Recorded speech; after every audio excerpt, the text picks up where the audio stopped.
In this tutorial, I'm going to show you how to get access to Dispute Panda, the world's most advanced and effective AI-powered credit repair software, 100% for free. So you're going to navigate to disputepanda.com and you're going to see a website that looks like this. You can use the sign up for free button at the top left, or you can use the sign up for free button right below the banner.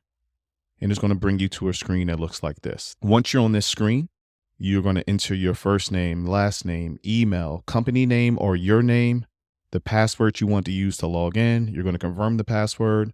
You're going to agree to the terms of service and privacy policy, and then you're going to sign up. So let's fill out this section. Now, be mindful, the password that you use here will be the same password you use to log into Dispute Panda. Once you hit sign up, you have to use the same email and password that you just put in the previous screen. Once you hit log in here, it's going to bring you to a screen that looks like this. If you do see another pop-up here, make sure you exit out. You don't want to do anything before you read and agree to the terms of service. So make sure you read this entire service agreement. And as you scroll down to the bottom, as you notice, it changed down here. Now you're going to be able to click the checkbox and accept the terms of service to be able to use the platform. Now, you're going to see a banner up top here, right? Check your email that you use to log in, and you're going to receive a verify your email setup here. Once you come in here, you click verify my email. It's going to take you to a screen that looks like this, and then it's going to bring you right back in. So what we did was just verify that your email is correct and that you can use the software. And as you see, the banner has been removed. And there you have it. You have now successfully created your account. You're inside of Dispute Panda. See you in the next lesson. In this tutorial, we're going to cover the dashboard tab, settings, adding yourself as a client, adding someone else as a client, or adding all of your clients from another credit repair software to Dispute Panda. So first, let's look at our dashboard tab. Once you log in, you'll come to a screen that looks like this. And let's do a quick overview. So your to-do list breaks down the things that you need to do for the clients that you've added. So if you added yourself to Dispute Panda, once 35 days has passed, you will have something on your to-do list specifying that you need to move forward. Missing documents will specify all the clients that are missing documents. And then birthdays are showing the clients that have birthdays coming up. You have the ability to upgrade to Dispute Panda Pro. We'll cover Dispute Panda Pro in a different tutorial. You also can become an affiliate of Credit Dyno. So Credit Dyno is the recommended credit monitoring for Dispute Panda. When you use Credit Dyno at the time of this recording, you will receive a free attack every 35 days. And there's another training for that. If you click this Become Affiliate, you can become an affiliate of Credit Dyno and earn up to $22 for every referred client that signs up for Credit Dyno monitoring via your link. You can also send an email to support@creditdyno.com for their additional affiliate commission plans. All right, that is our dashboard tab. Let's add ourselves as a client to Dispute Panda. So you want to go to Clients, and then you're going to see a screen that looks like this. You have your active clients and inactive clients here. You can search for clients. You can use a filtering system. So as you add more clients or people that you would like to help, you can use the functions here to navigate them easily. When you hit the new client, you want to fill all this information in. Now, this is important. Everything you put here will be on the letters that you send to the credit bureaus. So you need to make sure that the first name, last name, middle name, phone number, last 4 digits of the social, the street address, all of this has to match what is going to be on your identification documentation that you're sending as well. And we're going to get into that in a second. If you are adding yourself into Dispute Panda first, putting your first name, last name, and everything like that, be mindful of your email address. You cannot use the same email that you use to sign up for your Dispute Panda account. So let me fill this out to give you an example of what I mean. Now, I've completed this as a new client, and I use the same exact email address that I used to establish my Dispute Panda account. If I was to go to click save here, you're going to get an error message. Client can now have the same email address as CRO. What this means is you cannot use the same account you're using to log into Dispute Panda as your own client. So you have to have a different email address. So if you wanted to use the same email address and it's the Gmail, you can just add a plus here, and then I'm able to save. Once you create yourself inside of the system, you add clients manually the same exact way. Now, if you're an existing credit repair company and you're moving from other softwares, you can do a mass import of all your clients by using the import function here. Once you click the import button, you will click upload a CSV file using this template.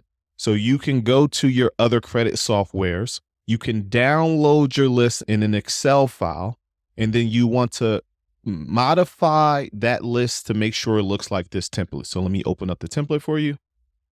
So that template file looks like this, and it includes everything that's needed to create a client. So all the fields here are all the fields that we just manually inputted. So once you have your list from your other credit software, you will come in and then you will add them here too.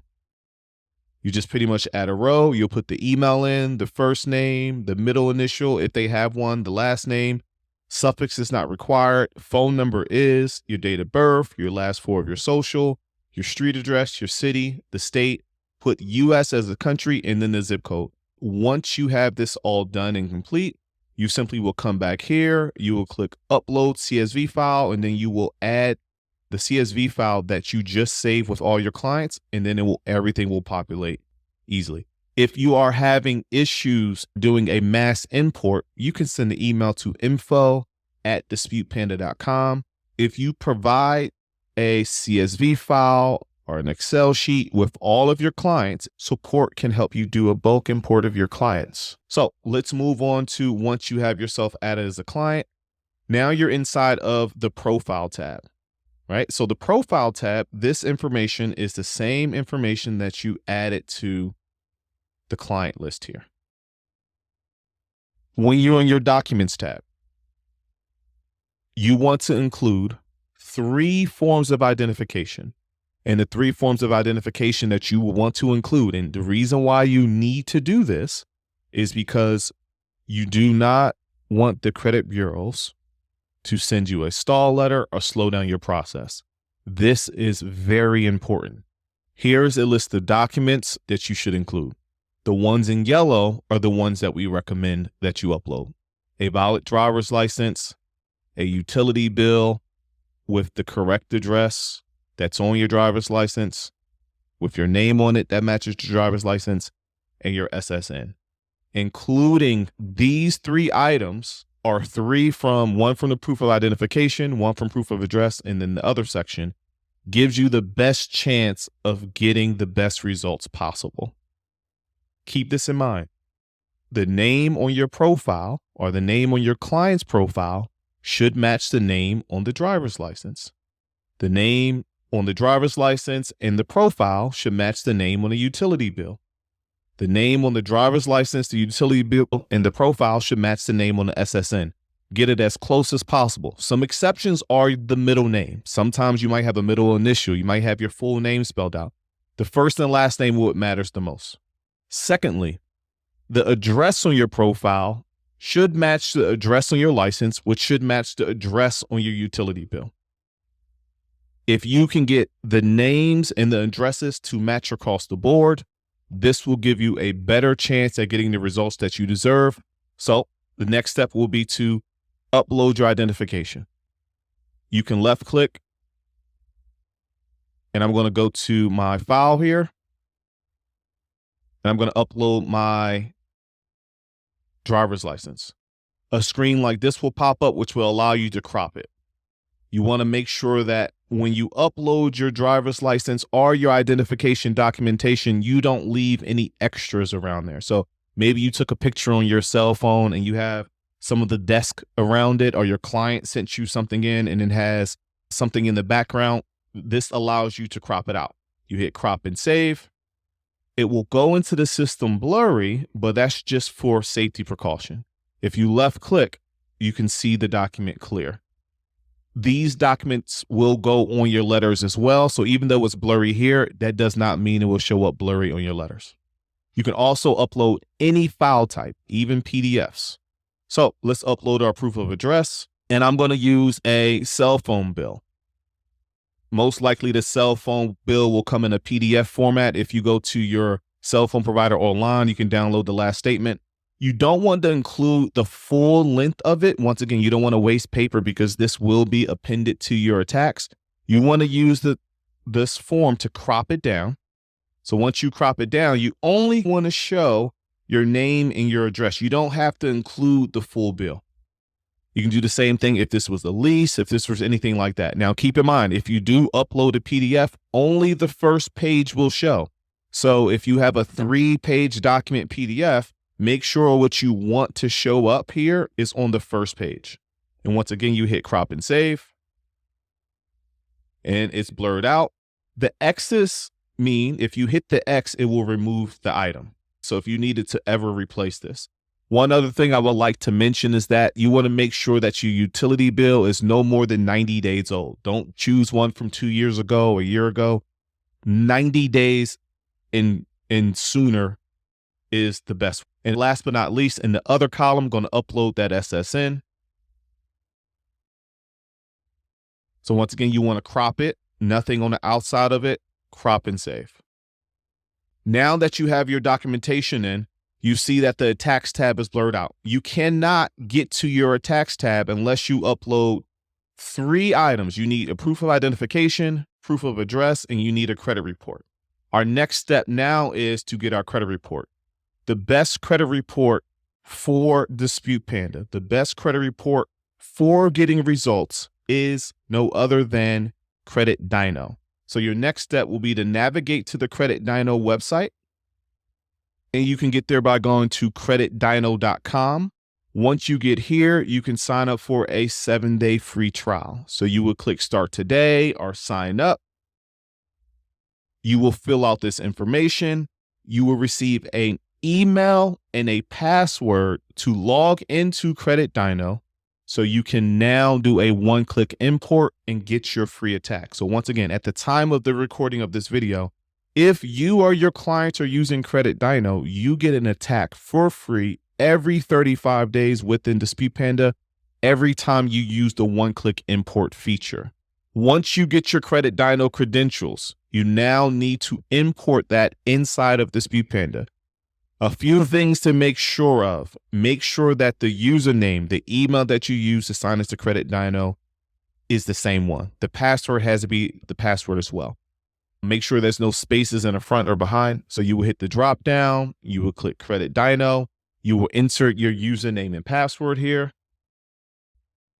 Once you have your username and password input, you now hit the Credit Dyno 1-click import. You should receive a pop-up that says, thanks for using Credit Dyno. You just earned 1 free attack credit. Every time you import a client's credit report via Credit Dyno, you will be awarded a 1 free attack credit. 1 free attack awarded per client per month. Every time there's a 3B pull, limited to 1 free attack every 35 days. Now, once you refresh your screen, you will see that in the bottom left, you have under your balance, your pending credits, 1 free attack credit. And then you will see a highlight here. Did you know that you can get a free attack credit every 35 days by having you or a client use Credit Dyno credit monitoring? Eliminate your attack costs by using Credit Dyno credit monitoring. You can become an affiliate via your dashboard or sending an email to support@creditdyno.com. One thing that you will now notice is that the disputing tab has opened up. You can also left click to close this out. Now that your disputing tab is opened up, it allows you to see the negative items on your credit report or see everything on your credit report for challenging. So just to recap, the X's means that you can remove the items out. For Credit Dyno, you will go to creditdyno.com. You will sign up and get your username and password. You will come back in here and put your username and password in. Click the 1-click import. That will import your credit report, and now your disputing tab will be open. See you in the next lesson.